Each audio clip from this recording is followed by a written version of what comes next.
when men are told that they're not going to be biological fathers, they feel in some way that they're never going to be a complete family because of that. A lot of men who are told that feel that they've let their partner or their wives down. I think that male infertility does have a significant psychological effect on men themselves.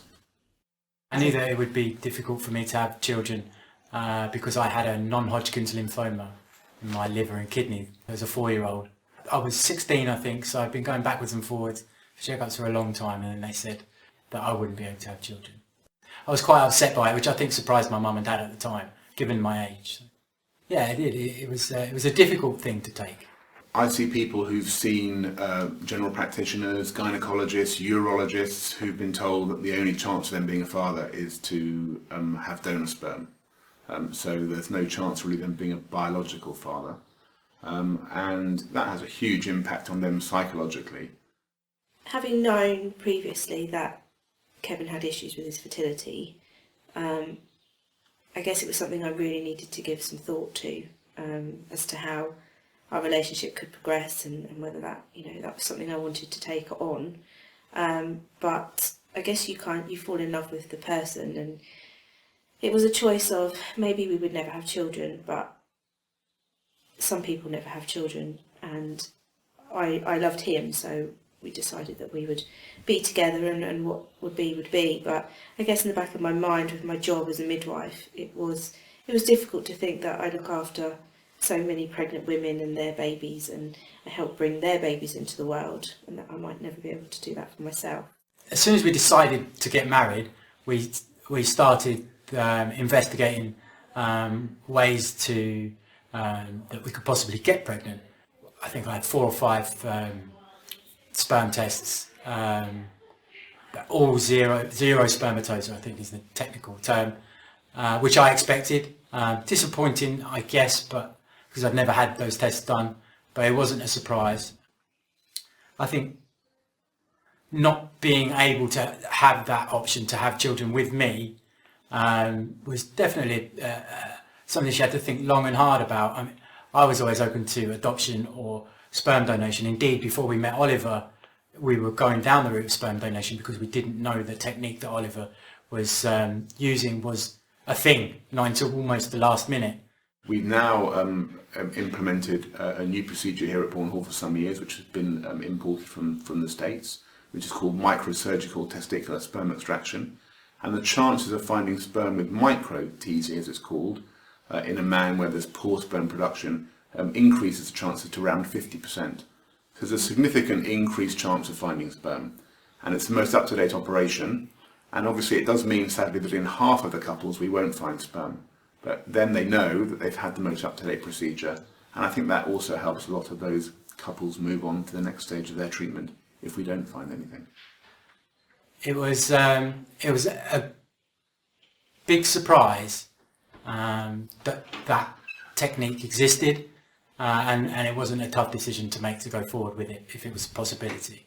The wonder of having my own baby was just, that was everything to me.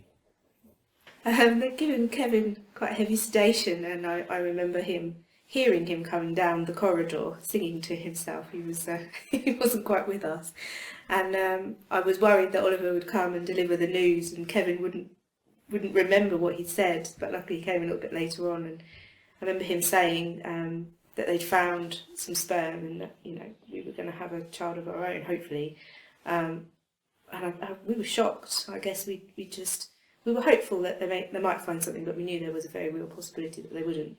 And I just remember the look on Kevin's face at the time. He was absolutely over the moon.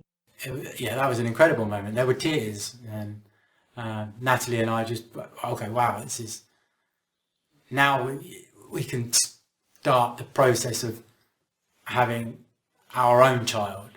We were already ready for the bad news in the first cycle, and the second cycle was pretty much a breeze compared to the first, and that's the one that produced Arthur and Evelyn, in fact, because they were from the same cycle. They're from the same egg collection, so from the same IVF treatment. I decided to take a test at home before I should have done. I just couldn't wait. I just needed to know, And I snuck out of the house and I went and bought a test, and I came home and took it, and I went upstairs to find Kevin, and I said to him, "You're going to be a great dad." And he went, "Oh, thanks." I went, no, you are going to be a great dad. And he just looked at me and was like, "Oh," and I handed him the test. And we were just in shock, really. Yeah, when he was born, I had a cesarean, and they passed him to Kevin initially in the theatre, and I just wanted to see his little hands and his little feet. I was absolutely exhausted, so once I kind of laid eyes on him, I just fell asleep. But Kevin sat there for over an hour, just sort of holding him and staring at him, and just seeing the look on his face, knowing that was his son. Yeah, it was a really, really memorable and really lovely moment. He was given to me. I looked at him, and it was highly emotional. And then my next thought was, he's really heavy, because he was really heavy. It was 9.7 pounds, I think. I was so tense that my arms just felt like jelly. So I had him for about 5 minutes in my arms, and that was it. I had to give him back to one of the midwives because I thought I was going to drop him. Well, we had a frozen embryo, and I guess I hadn't really thought a lot about it, having had Arthur and being so busy with him. But in the back of my mind, I knew that I couldn't just do nothing about it. I would always intended to try and use it. But with only having one, I guess I thought the odds were a bit stacked against us, and we'd been lucky once before. Were we going to be lucky again? I thought maybe we were pushing our luck a little bit.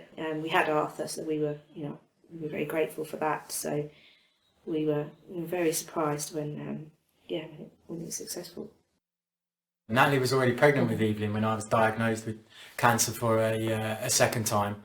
I think 15, 16 weeks pregnant by the time I was actually diagnosed. I was given the all clear in February of this year, which has meant the world. You can start looking forward again and start planning rather than kind of just having everything on hold, which cancer has a tendency to do to families that suffer with it. She was born 3 months early, and we think that probably the stress of me being ill and then Natalie just kind of relaxing back into a more normal life, I think her body just said, okay, enough's enough, let's have a baby. So her waters broke while we were sat watching England's first game of the Rugby World Cup. And Evelyn was born 2 days later, so she hung on another couple of days, got to 29 weeks just, I think. I got a phone call in the middle of Tesco's while I was with Arthur that Natalie was going to be taken into theatre, so I had to kind of leave what we were doing and get across to the hospital. She was out with a full head of hair and crying before she'd even left the table. They lifted her up and she began crying, so I was like, wow, okay, that's that done, that's amazing. This Father's Day is quite a special one with everything that's happened, and I think we'll probably just sit down with the kids, and I'll get Arthur to make his dad a card, because I always think that's really nice for them to make a card for him.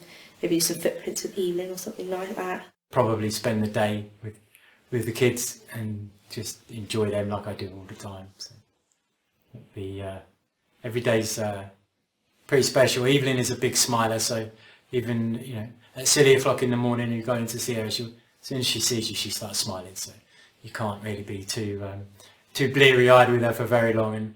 And Arthur is coming into his own now. He's a proper little personality, and he's great fun to be with as well. So a great thing for me.